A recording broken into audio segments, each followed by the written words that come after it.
Welcome back. Thank you very much for sticking with us. We cross over to Kwale County, which is today the heart of events commemorating World Environment Day. Deputy President William Ruto is in Kwale, and let's just cross over there live and take a look at how the events are ongoing. Kikundi yetu ambayo imetambuliwa ulimwengu mzima, ambao wanapata carbon credit kwa sababu ya kupanda mikoko na kuitunza, ili kikundi ya mikoko pamoja. Kwa hivyo wakati huu ambayo tunaandaa, hatuandai kwa kubahatisha, tunaandaa kwa sababu pia tumefanya kazi ya kuonekana. Vile vile Naibu Rais, tunamshukuru waziri wako wa mazingira. Yeye amekuwa field officer hapa kwa wiki moja. Ametembea huko Vanga, ametembea Tiwi, kila mahali ambayo kazi anaendelea ni mambo ya kuhakikisha wanashirikiana na wananchi kwa mambo haya ya mazingira. Kwa hivyo sisi wa Kwale, Mheshimiwa Naibu Rais, tunafurahia, tunajivunia kwa kuandaa sherehe hii, lakini mbali na kuandaa, Mheshimiwa Naibu Rais, tunatambua kwamba Mheshimiwa Rais wa Jamhuri ya Kenya amesema tuweze kutekeleza ajenda 4 muhimu. Na mimi kwa niaba ya wananchi hawa na viongozi, ningependa kusema kwamba sisi tuko tayari kutekeleza ajenda hizi 4, na ajenda hizi 4 ni muhimu sana kwa maisha ya wananchi. Na ndio maana mambo ya afya tumeweka mbele, mambo ya viwanda tumeweka mbele, na mambo ya chakula. Kwa hivyo Naibu Rais, sisi tutaunga mkono kikamilifu ajenda 4, na vile vile ni kufahamishe, wakati mlitutembelea 2016 wewe na Mheshimiwa Rais na mkazuru Msambweni Hospital, mliweza kutuahidi vifaa ambayo ni ya gharama ya milioni 250 kwa ile ICU. Nataka kukufahamisha Naibu Rais, hiyo ICU ya vitanda 10 na hivyo vifaa tushavipata na tushaifungua, na ndiyo ICU ya pili katika hospitali za umma hapa mkoa wa Pwani. Hivyo ICU iko Makadara na ya pili iko hapa Msambweni, Kwale County. Kwa hivyo tunakushukuru sana Deputy President kwa msaada huo, na kwa sababu ya mambo ya mazingira. Haya mazingira haiwezi kutekelezwa vizuri kama hakuna cheti ya kumiliki ardhi. Hivi sasa tuna kesi nyingi za mashamba ambayo ingine inaletwa kwa ofisi yangu, ingine inapelekwa kwa wabunge, ingine inaenda kwa county commissioner. Kuna uhangaisho mkubwa wa mambo ya mashamba. Kwa hivyo nakuomba Naibu Rais, katika ziara nyingine tunataka waziri wa mambo ya mashamba, na nishamwandikia barua ili atutembelee, tukae na yeye, tukae na wananchi kuweza kusuluhisha tatizo sugu la mambo ya mashamba. Vile vile Naibu Rais, ile miradi yote ya serikali ya kitaifa tungependa uisukumie, ipigwe jeki, ikamilike haraka. Hiyo barabara ya Kinango, vile vile hiyo ya Shimoni ambayo tutaweza kuungana na wewe next week, lakini vile vile kiwanja ya ndege, ile shule nimefahamishwa sasa imekamilika, madawati yamenunuliwa, ile inabakia ni wewe utupatie siku ifunguliwe na utupe msukumo ili uwanja wetu wa ndege uweze kupanuliwa. Kwa sababu leo ni siku ya mazingira, nisingependa kujizingira na mambo mengi, kwa sababu najua tutakuwa na siku ambayo tutachapa maneno na kuingia ndani. Lakini wewe Mheshimiwa Naibu Rais ni shahidi. Jana tulikuwa na wewe kwa ofisi. Tulipokuwa na wewe tulikuwa tunasoma gazeti. Gazeti inasema Gavana Mvurya na Ruto wametengana kwa sababu ya handshake. Sasa si Ruto ndio huyu, si Mheshimiwa Ruto ndio huyu, na Mvurya ndio huyu, na sisi tuko pamoja.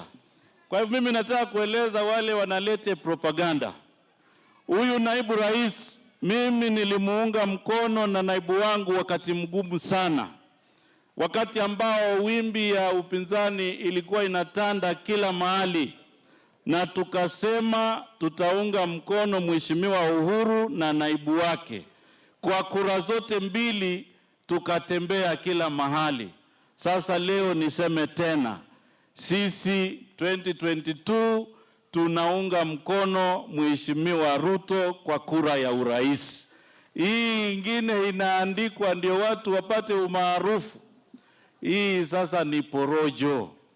Na vile vile sisi Mheshimiwa naibu rais tumefurahi kwa sababu hii national handshake ambayo imekuwa golden handshake na ikaambatana vile vile na golden hug ndiyo imeweza kutupatia mazingira mazuri ya kuhakikisha tunafanya kazi ya maendeleo.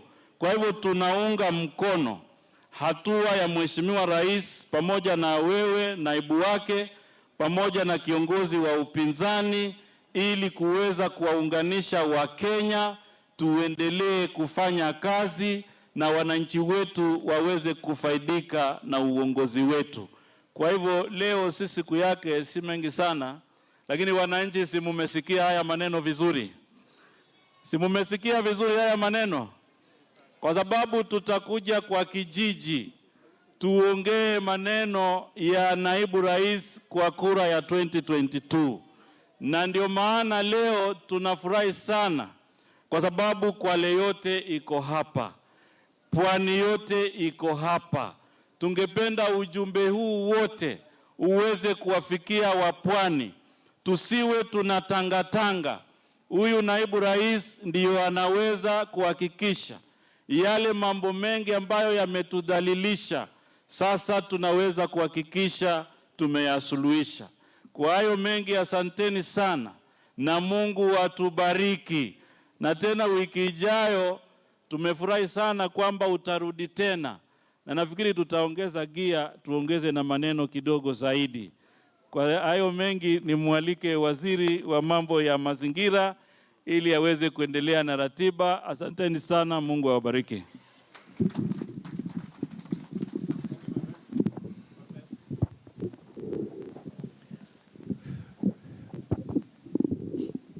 Your Excellency,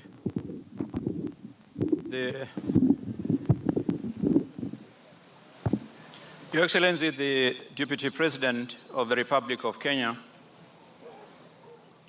the Governor of Kwale County, the Chair of the parliamentary committees here present, the members of parliament present, colleagues in the ministries and departments of government present, representatives of international organizations, including the UN Environment, all protocols observed. Your Excellency, the whole world is waiting to hear, and I know it is tempting, and actually Chairman Kereke Mbiuki said, politics should be categorized as the fifth pillar. I know how tempting it is to speak about politics. But today is indeed a day for environment. And it is a day being marked not just here in Kenya, but the entire world. And this event is being marked across the globe. And everybody in this country, in the region, and in the world is eager to hear what is the position of Kenya, which already in 2017 received a lot of praise and accolades for banning plastic bags. So the world is waiting to hear what Kenya has to say today. On behalf of the ministry, Your Excellency, I thank you for accepting to grace this occasion at very short notice. Your presence here today, Your Excellency, underscores the importance that the government attaches to environment. Environment is life, and there cannot be life without a secure and healthy environment. Indeed, Your Excellency, the Big Four are dependent on a secure environment. Just a few weeks ago, Your Excellency, together with the President, you launched the National Tree Planting Day. And the motto was, Panda miti, penda. Tafadhali angalia ule mwenzako on your left, say, Panda miti, penda Kenya.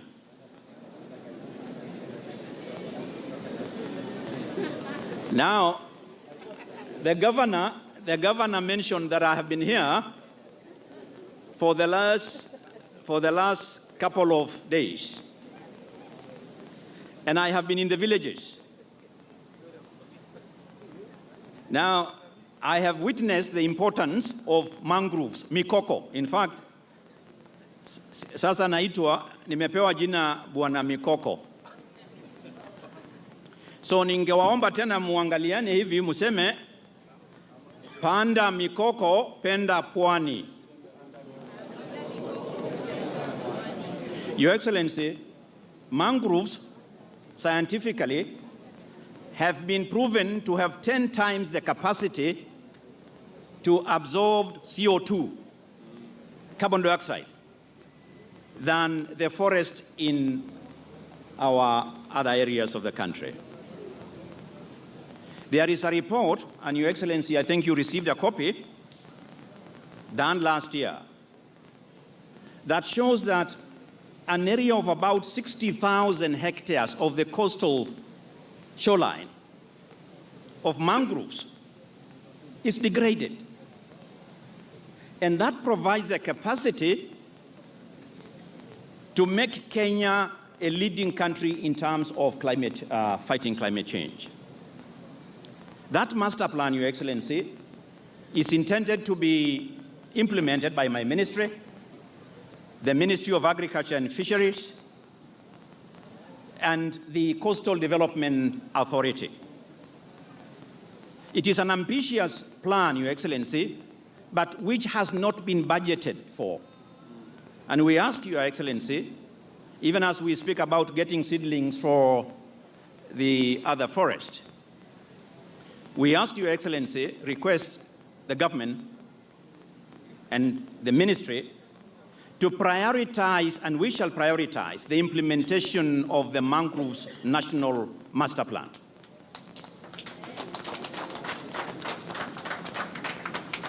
I visited a village called Mikoko Pamoja. Governor alisema, no, sorry, actually the MP for the area, I was there, yes. Yes, I was, yes. A beautiful village of 5,000. Ganzi village, yes. A beautiful village of 5,000 who have organized themselves, and instead of relying on government for handouts, through planting and managing and conserving mangroves, they are exporting and selling carbon credit. Wanauza sio hewa, hawauzi hewa. Wanauza mali yao, hiyo ni mali yao. And I see a potential, Your Excellency, to uplift the livelihoods of communities, of the coastal people, while at the same time protecting our biodiversity. Your Excellency, today is your day, is a day for the government, for the president, the presidency. I don't want to say more than I have said. It is now my great pleasure, Your Excellency, to invite you to address the globe. And after you address, Your Excellency, there will be an award ceremony for those entities that have excelled in various aspects of environmental protection. Thank you, Your Excellency, and over to you, Your Excellency. Thank you. Asante sana. Asanteni. Please, you can sit. Viongozi wote wenzangu walio hapa pamoja na wananchi wa Kwale, hamjambo. Kwale, assalamu alaikum. Kwale similani. Mjisimila. Malamazo. Mloganji. Mvula ya pevo. Similani Kwale. Asanteni sana. Mimi kwanza nimefurahi sana kufika hapa Kwale kwa siku hii ya muhimu sana, sio kwa taifa la Kenya peke yake, lakini duniani kote. Leo ndiyo siku ambayo tunakumbuka na kusherehekea mambo ya mazingira katika dunia yetu. Na ni vizuri kwa sababu hapa tuko na wageni wengi. Kabla sijasema mambo machache ambayo yanahusu kaunti ya Kwale, mniruhusu niweze kusema ama kusoma taarifa hii, kwa sababu hapa tuko na marafiki, tuko na washirika wengi ambao tunashirikiana na wao katika kuendesha jambo hili la mazingira hapa Kenya. Na marafiki hawa wamefika hapa kuungana pamoja na sisi ndio tuweze kusherehekea siku hii kwa taratibu inayofaa. We are here today to mark World Environment Day, which is possibly the most important day of the modern global calendar because all countries in the world share one planet. This reality assigns a shared responsibility to each state, each nation, and every global citizen to do our best to keep the planet clean and whole. That, in my view, is what this day is about, reminding all of us of our common responsibility to the environment. I am glad to be in this vibrant, diverse gathering of important multi-sectoral actors who are here to reflect on Kenya's long conservation and sustainability journey. We are all responsible, whether you are in the private sector, the public, or in the civil society. We are all in this challenge together. This year's theme, Beat Plastic Pollution, calls us to focus our energies towards decreasing marine pollution and raising public awareness on the importance of serving and saving our oceans from pollution emanating from land-based activities. Greening the blue through concerted and sustained efforts to beat plastic pollution is an agenda of considerable global and local urgency. Land-based activities are compromising marine ecological diversity. Efforts to scale up this pollution are vital because our water bodies continue to become more, not less important to supporting all life in our planet. Interestingly, plastic is an apt metaphor of all the promise of technology and the accompanying sustainability challenges. Invented to solve important production constraints, plastic has over time inflicted serious environmental devastation on land, air, and sea. Vulnerable ecosystems are bearing the brunt of this devastation with dire implications on people who depend on the ecosystem for food, livelihoods, fishing, and tourism.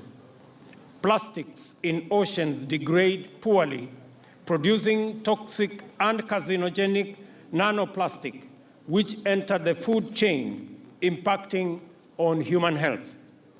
It is estimated that more than 10 million tons of plastic end up in the world's oceans annually.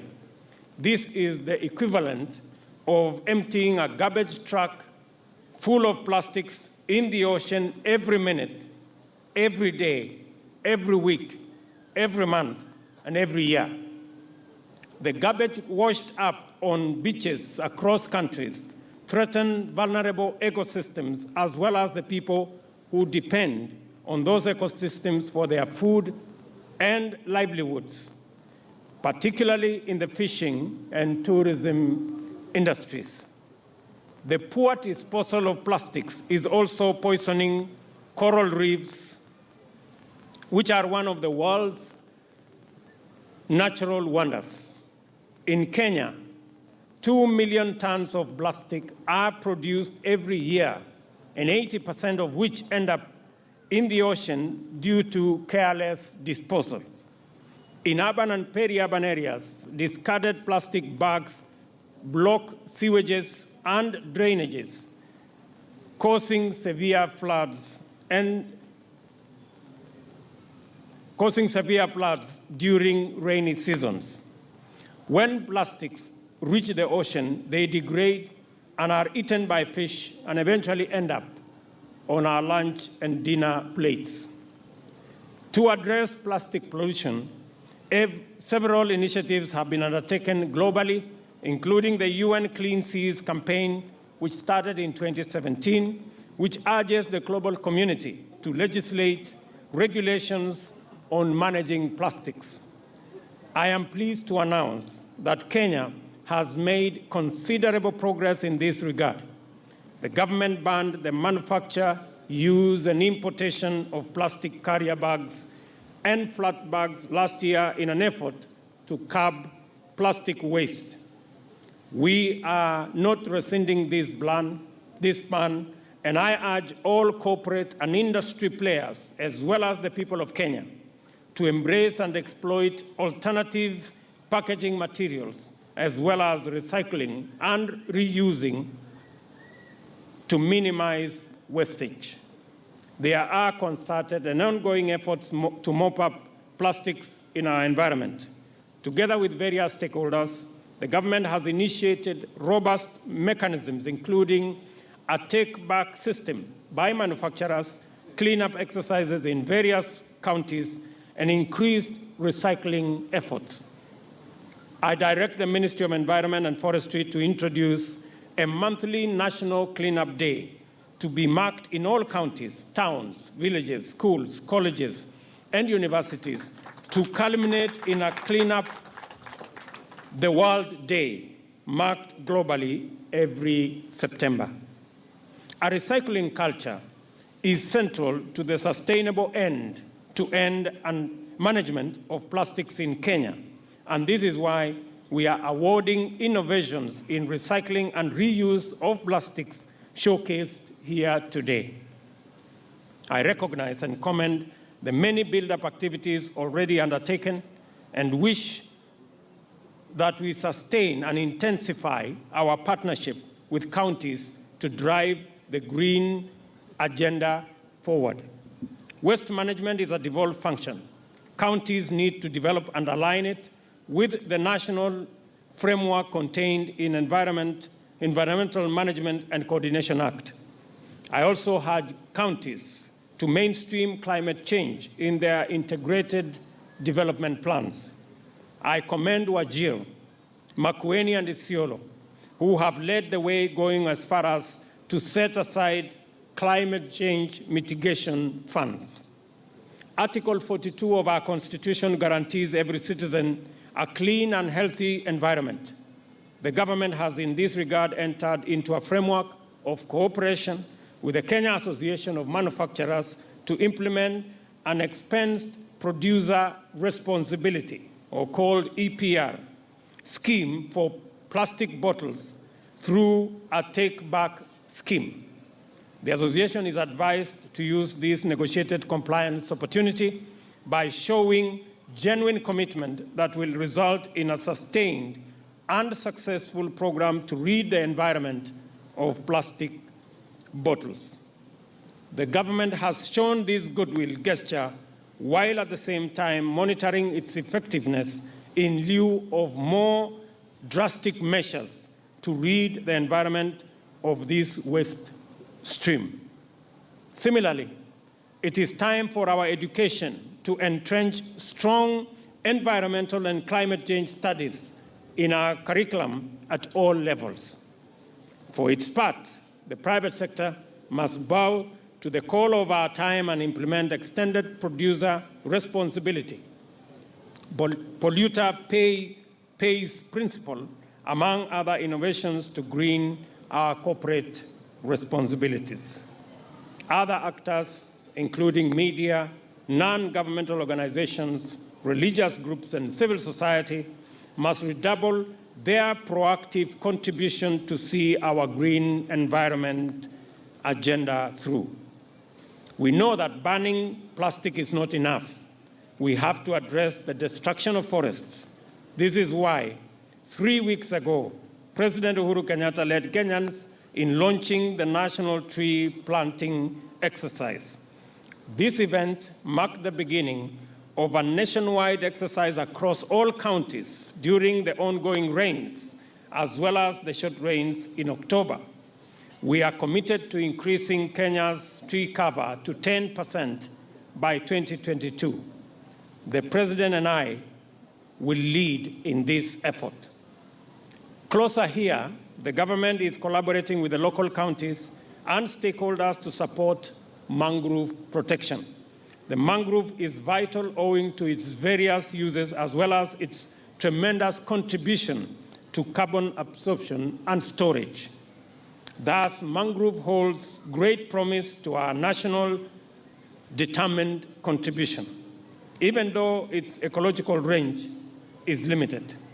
In the build-up to this day, 40,000 mangrove seedlings have been planted in Mombasa, Kilifi, and Kwale counties. Our determination to conserve the environment is as strong as our commitment to transform Kenya through the Big Four Agenda and Vision 2030. Under the 2015 Paris Agreement on Climate Change, nations are to strive for low-carbon development pathways using innovation in technology, energy, finance, and conservation sectors.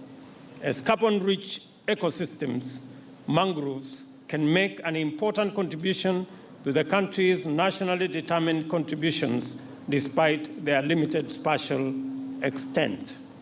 In Kenya, carbon stored in mangroves is estimated to be 10 times higher than in terrestrial forests.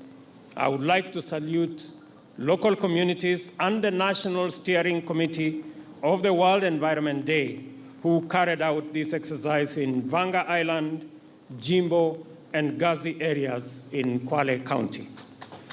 The government appreciates that a solid environment protection policy lies at the heart of sustainable development.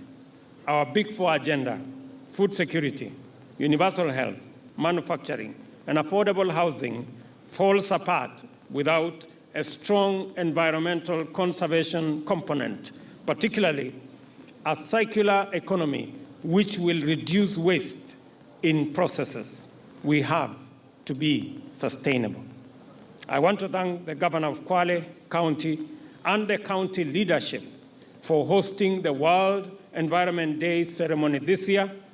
I also acknowledge the role of our partners, UN Environment, our development partners, represented here by the various high commissioners and ambassadors, the private sector and other government ministries and departments, institutions of higher learning, and the public for coming together to make this occasion a success. We still have work to do to clean our planet, not for ourselves, but for the future generations. We can only meet this challenge by accepting our individual responsibility for the environment. Remember, if you can't reuse it, then refuse it. Thank you. Before I say my final remarks, Kwa sababu nimesoma taarifa hiyo kwa Kiingereza na pengine kuna watu, ningependa kusema hivi. Kuja kwetu hapa Kwale kwa siku ya leo ni kwa sababu mambo ya mazingira ni mambo ya muhimu, sio kwa serikali ya kitaifa peke yake, lakini vile vile kwa serikali zetu sisi zote, na pia vile vile kwa wananchi. Kwa sababu shida ambayo tunapata wakati hatuna mazingira mazuri ni kwamba tunapata mafuriko na baadaye tunapata kiangazi. Na hapa katikati tunapoteza maisha ya wananchi, mali inaharibika, vyakula inakosekana, na kwa hivyo ni lazima tutie bidii sisi wote tukiungana, serikali ya kaunti na serikali ya kitaifa, katika mambo ya kuzingatia na kutekeleza majukumu yetu kulingana na mazingira ya taifa letu. Na ndiyo sababu tumesema kama serikali tutasaidiana, wizara pamoja na county government, hasa hapa Pwani, kwa mambo ya mikoko ile tumesikia ya kwamba inahitajika seedlings ama mbegu. Mimi nataka nitangaze ya kwamba kama serikali tutaweka budget, pesa ambayo itatusaidia kuhakikisha ya kwamba kuna mbegu ya miti na mikoko ya kutosha, ili tuweze kushughulikia jambo hilo la mazingira yetu hapa Pwani na katika sehemu zingine za taifa letu la Kenya.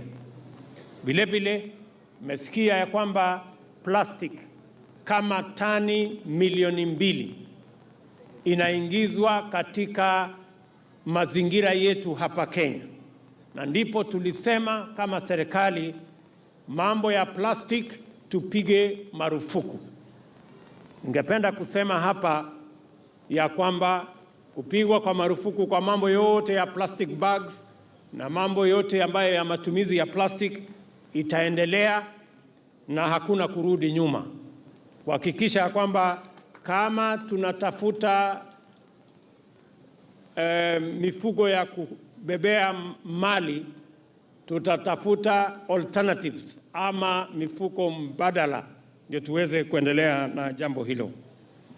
Mimi vile vile ningependa kusema, kwa sababu nimefika Kwale, ya kwamba tunashirikiana sisi wote, nikitangaza ya kwamba kama serikali ya Kenya, Mheshimiwa Rais na mimi na serikali nzima, sisi tuko tayari kufanya kazi na viongozi wote waliochaguliwa na Wakenya. Tunaheshimu uamuzi wa Wakenya kuchagua viongozi wao, senators, governors, wabunge na ma-MCA. Mjue ya kwamba serikali ya Kenya tuko tayari kushirikiana pamoja na nyinyi kwa manufaa ya wananchi wa Kwale na manufaa ya wananchi wa taifa letu la Kenya. Hatutaki tena tuwe na mashindano ama ugomvi ama yale mambo ambayo yanatugawanya. Sote tunataka tuungane ili tuweze tuwajibike na tuhakikisha kwamba zile matakwa ya wananchi tunayatekeleza na tunayashughulikia. Mimi ningependa kusema ya kwamba vile nimesikia viongozi wengi wakizungumza hapa, hiyo factory ya korosho ambayo mumesema ilianzishwa hapa alafu ikakwama kama miaka 10 iliyopita, nimeshaongea na gavana wenu, yeye aweke kamati iangalie ni pesa ngapi inahitajika katika kuanzisha rasmi hiyo korosho. Na mimi nawashukuru, Bwana Spika yuko hapa na bunge la Kwale liko hapa. Mutaweka pesa nusu na mimi nitatumia pesa ya serikali ya kitaifa kuweka pesa kiasi hiyo ingine imebaki, tuweze kuanzisha program hiyo. Vile vile ningependa kutangaza ya kwamba hapa Kwale, katika ile mpango yetu ya kuhakikisha kwamba wananchi zaidi wanapata bima ya afya, tumeshirikiana sasa na county government ya Kwale na tumesema ndani ya miezi mitatu ijayo watu 10,000, familia 10,000 watambuliwe walio na mapato ya chini, ili tuwapatie bima ya afya ya NHIF ambayo itagharamiwa na serikali ya Kenya. Na county government ya Kwale ndio watakaoshirikiana na wabunge na MCA kuhakikisha kwamba wale ambao watafaidi ama watafaidika kutokana na program hiyo wanatambuliwa kwa njia ambayo itakuwa na uwazi bila ya mambo ya mapendeleo. Vile vile ningependa kusema ya kwamba tutazidi kuendelea na program yetu ya kushughulikia wazee, mayatima na watu walemavu. Na kufikia sasa watu ambao tumewaweka katika mpango yetu hapa Kwale. Hapa Kwale mwaka huu tutatumia pesa milioni 470 kuwagharamia watu 19,000 wa Kwale, wazee, mayatima, walemavu na wale wengine walio mapato ya chini, katika program ya cash transfer, kuwapatia pesa ya kila mwezi, na vile vile wale ambao ni wazee tutawapatia pia bima ya afya ya NHIF ambayo itagharamiwa na serikali ya Kenya, ili tuhakikishe ya kwamba pia na wale ambao ni wanyonge katika jamii zetu hatuwaachi nyuma. Vile vile tunawashughulikia ndio tuweze kutembea pamoja kama Wakenya. Pia viongozi wa hapa wameuliza mambo ya barabara. Ningependa kusema ya kwamba barabara ile ya Samburu kuja hapo Kinango inatembea. Nitatafuta mcheledi niweze kumcharaza yule ndio aweze kufanya kazi hiyo kwa kazi, na nikirudi hapa Monday nitakuwa na taarifa ya kutosha. Mjumbe wetu bwana tayari wa kutoka kule ameniuliza barabara ya kutoka Kinango kuja hapa Kwale. Hiyo iko katika mipango yetu, na makadirio ya mwaka huu tutaona vile tutaishughulikia barabara hiyo. Lakini hata ingawaje nitarudi hapa Jumatatu, kwa sababu pia tumewapatia pesa hapa Kwale karibu bilioni 2.5 ya kutengeneza barabara ya Vanga kwenda Jego, kwenda Majoreni, hapa Ramisi, kwenda Kanana, kwenda Bodo mpaka Shimoni. Hiyo barabara nitakuwa hapa Jumatatu kuanzisha rasmi. Contractor tuko naye na pesa tumeziweka, kwa sababu tunataka wakati tunashughulikia mambo ya maendeleo Kenya, hakuna sehemu ya Kenya tunataka ibaki nyuma. Nimesikia mjumbe wa hapa bwana Tandaza umesema kuhusu mambo ya Matuga. Tutakuja tuketi chini tupange mambo ya Matuga. Unajua mambo ya Matuga ilichelewa kidogo kwa sababu kulikuwa na makelele mingi hapo, ndio sasa nilikuwa nasikia tu tibim sasa barabara ikapotea huko katikati. Lakini sasa nafikiri tutakuja tuketi chini mheshimiwa, tupange ndio mambo yaende sambamba ya maendeleo, tuweze kushughulikia mambo hayo kwa manufaa ya watu wa hapa. Vile vile ningependa kusema nikiwa hapa ya kwamba mambo ya maji ni mambo ya muhimu sana kwa wananchi wa Kwale na wananchi wa Kenya. Pia tutarudi hapa hivi karibuni, kwa sababu mambo ya procurement inaendelea kwa mambo ya maji ya Mwache, na tayari pamoja na marafiki zetu tumepata pesa karibu bilioni 30 ya kuweza kutengeneza damu na kuweka mifereji ya maji ya Mwache ambayo itafaidi watu wa Kwale hii na watu wa Mombasa, na pengine kufikia mwezi wa 9 tutakuja kuanzisha rasmi ujenzi wa bwawa hilo na kuwekwa kwa mifereji ambayo itasaidia watu wa hapa. Vile vile ningependa kusema ya kwamba harakati yetu ya kuunganisha wananchi na stima bado imepamba moto.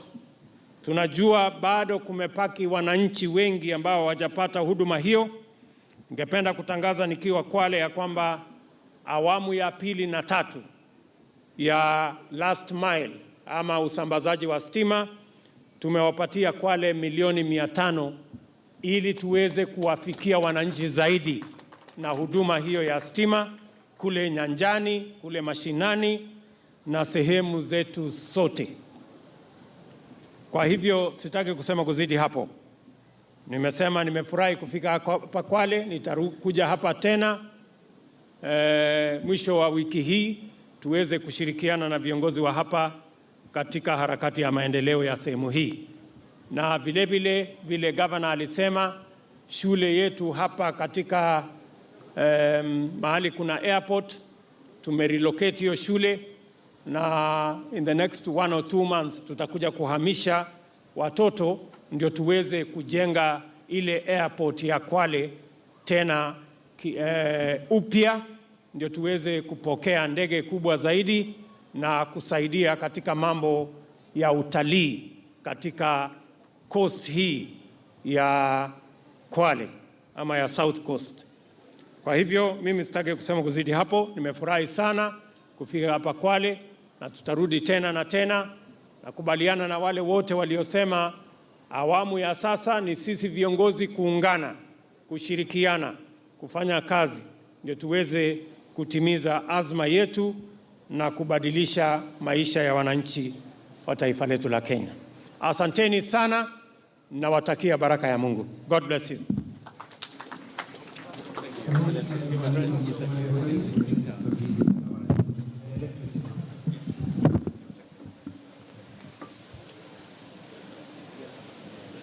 Your Excellency, the Deputy President, today we are awarding 3 categories of winners.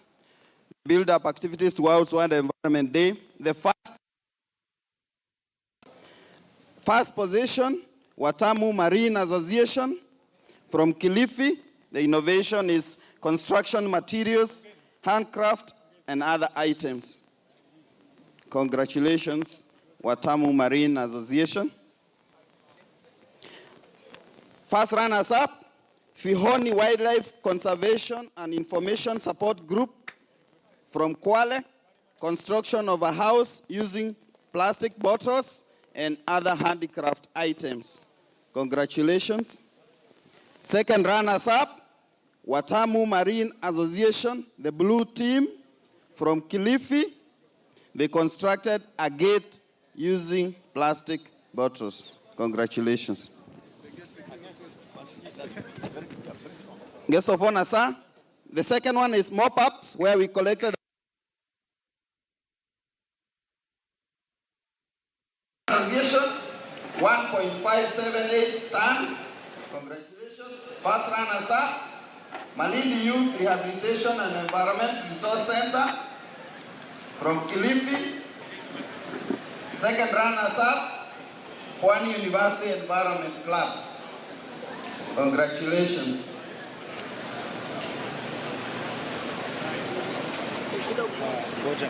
Second position, Big Ship CBO from Mombasa, 1.25.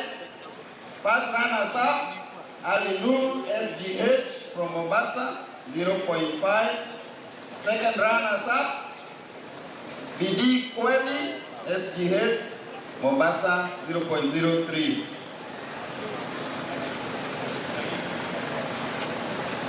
And then from Kwale, first position, Nkwiro BMU, Beach Management Unit, 0.9 tons. Thank you. First runners up, Wasini. First runners up, Wasini, Beach Management Unit, Kwale, 0.8 tons. And guest of honor, sir, second runners up, Shimoni BMU from Kwale, 0.7. Total, Shimoni. Good morning. Your Excellency, the third category is the NEMA Green Program. We are donating to 2 primary schools, Mpaga and Magozoni Primary, 8 water tanks. They will be doing tree planting and also fruit trees. The truck will pass through with the 2 and flagged off by Your Excellency. And I would like to thank Kenya Pipeline Corporation and Plan International for supporting NEMA to fund this. So, APC, please. Thank you, thank you. Your Excellency, the truck is in front of us. Sorry? You don't know.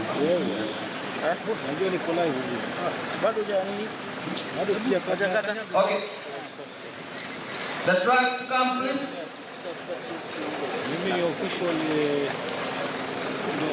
Your Excellency, you can welcome. Wait there.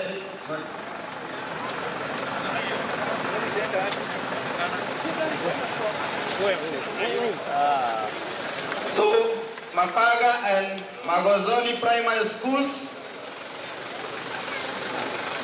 Thank you, Your Excellency.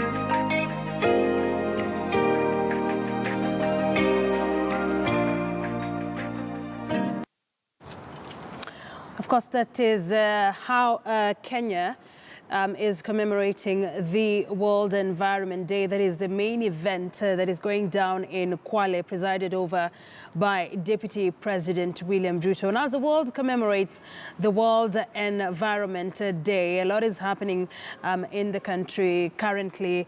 Of course, this day coming at a time when Kenya is keenly fighting the ban on or plastic, and of course banning plastic bags that may or may not culminate to plastic bottles as well. But even as these conversations go on, as the world commemorates the Environment Day, hundreds of protesters took to Nairobi streets earlier on today and marched to Parliament buildings. The group is protesting the proposed coal mining plants in Kitui and Lamu, saying the plant poses a myriad of health challenges to residents. Lamu residents and environmentalists have taken the matter to the National Environment Tribunal, whose decision will determine if the project goes through or not.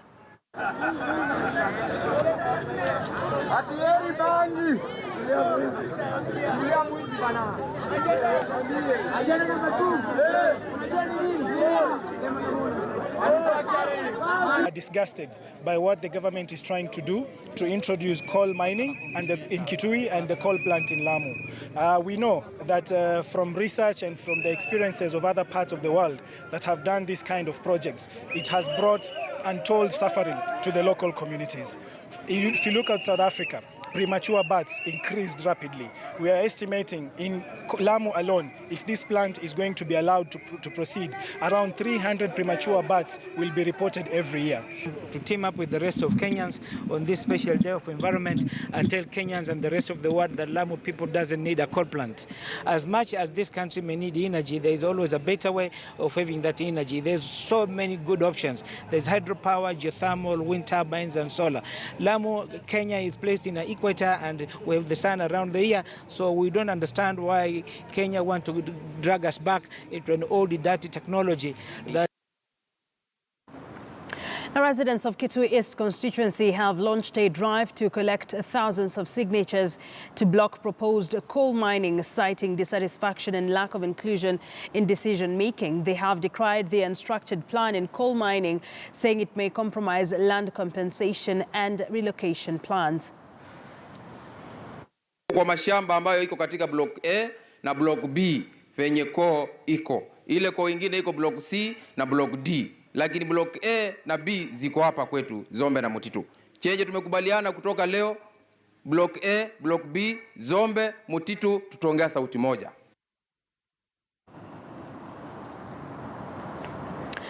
Of course, the bail hearing for suspects of the NYS million shillings scam is currently ongoing at the Milimani Law Courts here in Nairobi. The suspects are expected to know the fate of their bail application this afternoon. This is a story we are keenly covering for you.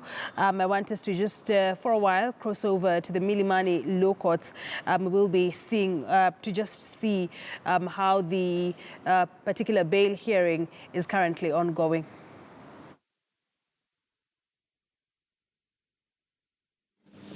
Is he the only one who has not taken plea in this one? I understand there will be others who came today. Yes, Your Honor, I do confirm Ms. Kamau's statement. I also have two in ACC 14. I did wish, Your Honor, to seek directions from you whether we should maybe take pleas for those who are not taken, or we have the roaring fast. But there are some who have not taken. I thought that is what you should have told the court first. Because how do we deal with somebody who has not taken plea? I'm sorry, Your Honor. So I direct that all those who have not taken plea be placed aside. We'll deal with them later. So don't answer if you have not taken plea, please. Because the procedure has to start with plea. We are at a very advanced stage, at a stage of a ruling. So don't answer if you've come for the first time. You know, maybe the accused number 20, number 9 was also in. Also, we're still closely following up on the bail hearing of the NYS suspects currently ongoing, all possible angles of this particular story. And of course, many more that will be lined up for you in the subsequent bulletins of the day here on KTN News. For myself and the team responsible for KTN News Desk, many thanks for joining us. Let's do this again